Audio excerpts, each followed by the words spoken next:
नमस्कार। 26 अगस्त की current affair के साथ द एजुकेशन फेयर में आपका स्वागत है। बात करते हैं आज के महत्वपूर्ण प्रश्नों की और उससे पहले देखते हैं आज के क्विज। तो आज के क्विज में किसान रेल सेवा किस लिए प्रारंभ की गई है और हाल ही में भारत के बाद किस देश ने टिकटॉक पर प्रतिबंध लगा दिया। अभी हाल ही में भारत ने टिकटॉक पर प्रतिबंध लगाया था और उसके बाद में किस देश ने इस पर प्रतिबंध लगा दिया है। और यूपीएससी जो है हमारा यूनियन पब्लिक सर्विस कमीशन, इसके चेयरपर्सन कौन बना दिए गए हैं। अरविंद सक्सेना जी थे, उनके स्थान पर किसे बनाया गया है। किसे नियंत्रक एवं महालेखा परीक्षक अर्थात comptroller and auditor general of India किसे बनाया गया है। और दुकान बीमा किसने प्रारंभ किया है। ऐसे राष्ट्रीय हैंडलूम डे कब मनाया जाता है और महाराष्ट्र सरकार ने ऑनलाइन क्लास चलाने के लिए किसके साथ साझेदारी की है। और केवी कामत समिति को क्यों बनाया गया है और किसके लिए बनाई गई है। और क्वावकास सैन्य अभ्यास किस देश में संपन्न हुआ है। और अमेजिंग अयोध्या बुक को किसने लिखा है। तो इन सारे प्रश्नों के जो उत्तर हैं ये मैं वीडियो के अंत में दूंगा और उससे पहले देखते हैं आज का करंट अफेयर्स। तो पहला प्रश्न है, who painted my lust red. Who painted my lust red पुस्तक किसने लिखी है। तो इस पुस्तक को लिखा है श्री अय्यर जी ने। और ये जो पुस्तक है ये एक्चुअली बॉलीवुड, क्रिकेट और पॉलिटिक्स, इन तीनों के मिश्रण पर, अर्थात इन तीनों के जो एक जंक्चर है जहाँ पर ये तीनों मिलते हैं, अर्थात तीनों के मिलने से एक दूसरे पर क्या प्रभाव पड़ता है उसके बारे में ये बुक है। और इनकी जो द मनी ट्रायोलॉजी है उस पर ये बेस्ड है। देखिए अगर हम बात करें और ऑप्शंस की तो चेतन भगत की अभी बुक लॉन्च हुई है कल ही के दिन, मैंने बताया था, वन अरेंज्ड मर्डर। और उर्जित पटेल जो कि गवर्नर और डिप्टी गवर्नर भी हैं आरबीआई के, इनकी बुक आई थी, इसका नाम था overdraft the saver of Indian saver. ऐसे सीएवी पट्टाभिराम जिनकी बुक काफ़ी इंपॉर्टेंट है, future of higher education 9 mega trends, CAV Pattabhiram की बुक है। अगला प्रश्न देखते हैं, हाल ही में किसका 2 साल का कार्यकाल बढ़ा दिया गया है। देखिए अभी कुछ समय से जो है कैबिनेट ने क्या किए डिसीजन लिए हैं, कुछ लोगों को नई नियुक्ति दी है और कुछ लोगों के कार्यकाल बढ़ा दिए हैं। इन नियुक्ति और कार्यकाल का वीडियो मैं बहुत जल्दी ही अपलोड कर दूंगा, जो कि जिसमें सारी नियुक्तियां और सिर्फ यही कार्यकाल जिनकी बढ़ा हुआ है उसके बारे में होगा। लेकिन यहाँ पर देखते हैं तो हाल ही में किसका कार्यकाल 2 साल बढ़ाया गया है। तो अभी कार्यकाल बढ़ाया गया है जी सतीश रेड्डी का। ये क्या थे, ये जो हमारा डीआरडीओ है अर्थात डिफेंस रिसर्च डेवलपमेंट ऑर्गेनाइजेशन, इसके हेड थे और इनका कार्यकाल 2 साल के लिए बढ़ा दिया गया है। अगर बात करें तुषार मेहता की, ये हम थे सॉलिसिटर जनरल और इनका भी कार्यकाल 3 साल के लिए बढ़ा दिया गया है। अगर हम बात करें के वेणुगोपाल की तो ये हमारे थे अटॉर्नी जनरल ऑफ इंडिया, महान्यायवादी, अर्थात इनका भी कार्यकाल जो है 1 साल के लिए बढ़ा दिया गया है। और सुखवीर सिंह सिंधु जो NHAI है, national highway authority of India, इसके जो है हेड थे और इनका भी कार्यकाल 6 माह के लिए बढ़ा दिया गया है। देश में असमान बिक्री क्षेत्र को एक साथ लाने के लिए सुपर ऐप नाम से एक नया ऐप किसने लॉन्च किया है।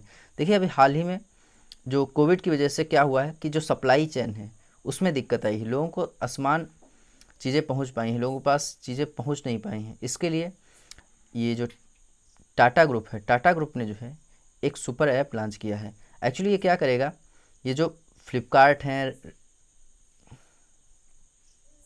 1 मिनट, जो फ्लिपकार्ट हैं या जो ऐसी कंपनियां हैं, अमेज़न है या रिलायंस है, इन सारी को टक्कर देंगी ये कौन सा सुपर ऐप। इसमें क्या होगा, इसमें जैसे जो खाने पीने का ऑर्डर है, जो फैशन और लाइफ स्टाइल से रिलेटेड चीज़ें हैं, इलेक्ट्रॉनिक्स हैं, बीमा और वित्तीय सेवाएं हैं, इनको इसमें ये प्राप्त हो जा सकेंगी और यह इसको ये जो क्या करेगा ये प्रोवाइड कराएगा। अगर हम बात करें इसके अध्यक्ष की, देखिए टाटा ग्रुप के जो अध्यक्ष हैं वो हैं नटराजन चंद्रशेखरन और इसका हेडक्वार्टर है मुंबई, महाराष्ट्र में। अगला प्रश्न देखते हैं, नेवली टाउनशिप को बदलने के लिए स्वच्छता ही सेवा पुरस्कार जीता है, किसने जीता है। देखिए बदलने के लिए का तात्पर्य क्या है, बदलने के लिए का तात्पर्य है इसको पर्यावरण के लिए अच्छा बना दिया गया है। तो इसमें जो है स्वच्छता ही सेवा पुरस्कार जीता है NLCIL ने। और ये क्यों जीता है, क्योंकि इसने क्या किया है, इसको जो है प्लास्टिक मुक्त और स्वच्छ और हरे भरे परिसर में इसको बदल दिया है।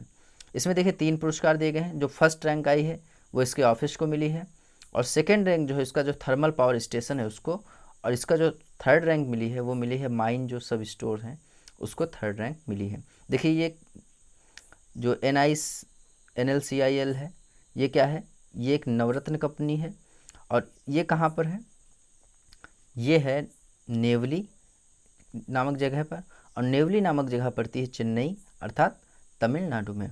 और इसके जो CMD हैं जिन्होंने कार्यभार संभाला है वो कौन है, ये है राकेश कुमार। तो ये सारे प्रश्न याद रखिएगा इससे रिलेटेड। किस देश ने अपने 5वें गैफेन 9 सीरीज के प्रथम पृथ्वी अवलोकन उपग्रह का सफल लॉन्च किया है? देखिए अभी चीन ने इसका सफल लॉन्च किया है, इसका नाम क्या है, गैफेन 9। और इसको ये क्या करेगा, देखिए पहली चीज़ तो ये जान लेते हैं, ये एक ऑप्टिकल रिमोट सेंसिंग है और इससे जो क्या करेगा, इससे जो पृथ्वी का अवलोकन है वो किया जा सकेगा, अर्थात ये जो है जियो सिंक्रोनस सैटेलाइट होगी। और अगर हम बात करें चीन की, चीन ने देखिए तियानवेन फर्स्ट लॉन्च किया था। ये क्या था, ये एक मार्स मिशन था। और ऐसे UAE भी अपने अरब देश का पहला मार्स मिशन लॉन्च करने वाला देश बन गया था। और ईरान भी पूर्ण रूप से स्वदेशी एक जो है सैन्य सैटेलाइट लॉन्च करने वाला देश बन गया था। Army 2020 international military and technical forum में इंडिया पवेलियन का उद्घाटन कहाँ किया गया है? तो ये उद्घाटन किया गया है रूस में।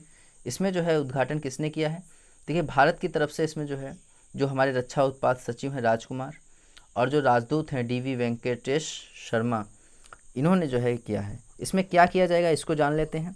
देखिए जो सैन्य अधिकारी हैं, शोधकर्ता हैं और जो रक्षा उद्योग के विशेषज्ञ हैं, उनके बीच जो है जो हथियार हैं, जो सैन्य उपकरण हैं के डिज़ाइन है, उनका निर्माण है, उनका संचालन है, इसके लिए जो है 3D टेक्नोलॉजी के अनुप्रयोग पर विचार विमर्श किया गया। अगर हम बात करें देखिए रशिया की, रूस की, तो यहाँ के जो प्रेसिडेंट हैं व्लादिमीर पुतिन, जो कि 2036 तक यहाँ के रहेंगे और इसकी जो राजधानी है वो है मॉस्को। किस महिला खिलाड़ी ने महिला ब्रिटिश ओपन 2020 खिताब को जीत लिया है? तो इस खिताब को जीता है सोफिया पोपोव ने।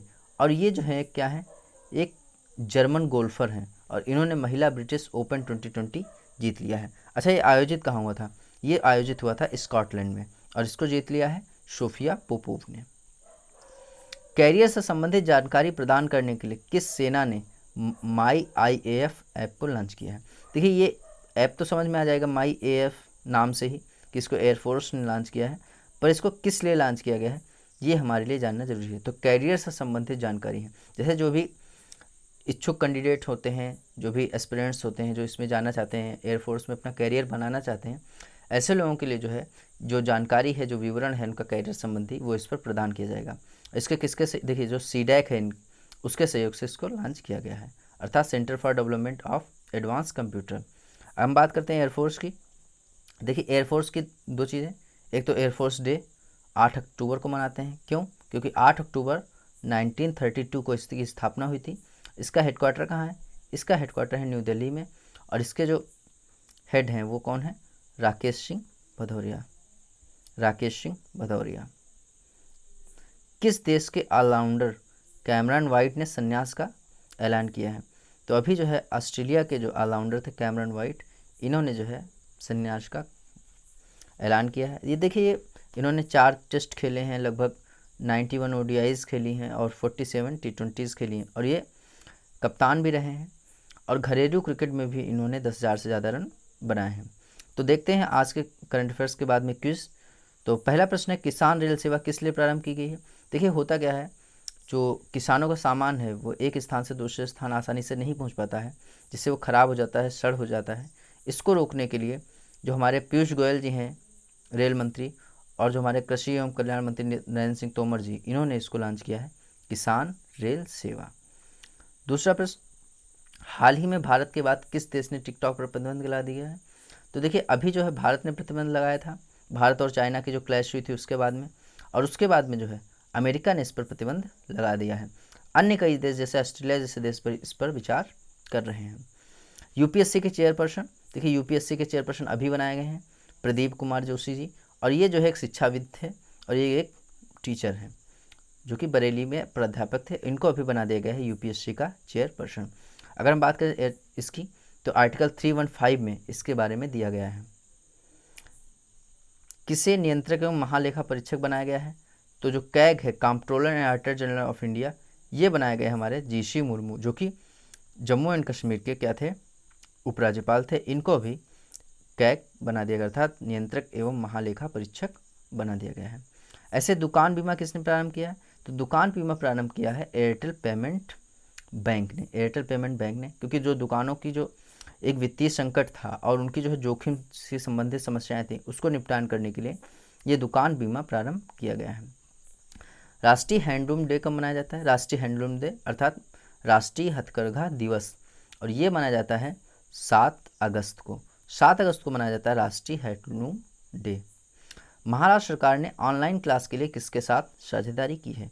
तो महाराष्ट्र सरकार ने ऑनलाइन क्लास के लिए साझेदारी की है गूगल के साथ में। जो भी क्लासेस चलेंगी वो गूगल के साथ मिलकर चलाई जाएंगी।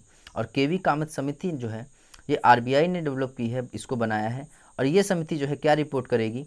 ये समिति ये बताएगी कि जो संपत्तियां हैं, जो अर्थात परिसंपत्तियां हैं, उनका किस प्रकार से यूज़ किया जा सकता है, किस प्रकार से एनपीए का निपटान किया जा सकता है, इसके बारे में जानकारी देगी केवी कामत समिति आरबीआई को। और उसके बाद में उन समितियों को किस प्रकार इम्प्लीमेंट करना है योजनाओं को, ये डिसाइड किया जाएगा। काफकाज सैन्य अभ्यास किस देश में संपन्न हुआ है? तो ये संपन्न हुआ है रूस में। और इसमें भारत की तरफ से, इसमें भारत, रूस, ईरान, पाकिस्तान जैसे कई देशों ने भाग लिया है। और इसको जो है, इसमें भी भारत के 150 जवानों ने हिस्सा लिया था। ऐसे जो द्वितीय विश्व युद्ध था उसकी वर्षगांठ थी 75वीं, उस पर भी भारत की तरफ से 75 जवानों ने हिस्सा लिया था। और उसमें जो हमारे देश के जो रक्षा मंत्री हैं राजनाथ सिंह जी, वो भी गए थे। अमेजिंग अयोध्या, ये बुक किसने लिखी है? ये बुक लिखी है नीना राय ने। नीना राय ने। और ये पुस्तक जो है उनके अयोध्या के बारे में बताती है। तो अगर ये वीडियो आपको अच्छा लगा है तो इसे लाइक कीजिए, शेयर कीजिए। धन्यवाद।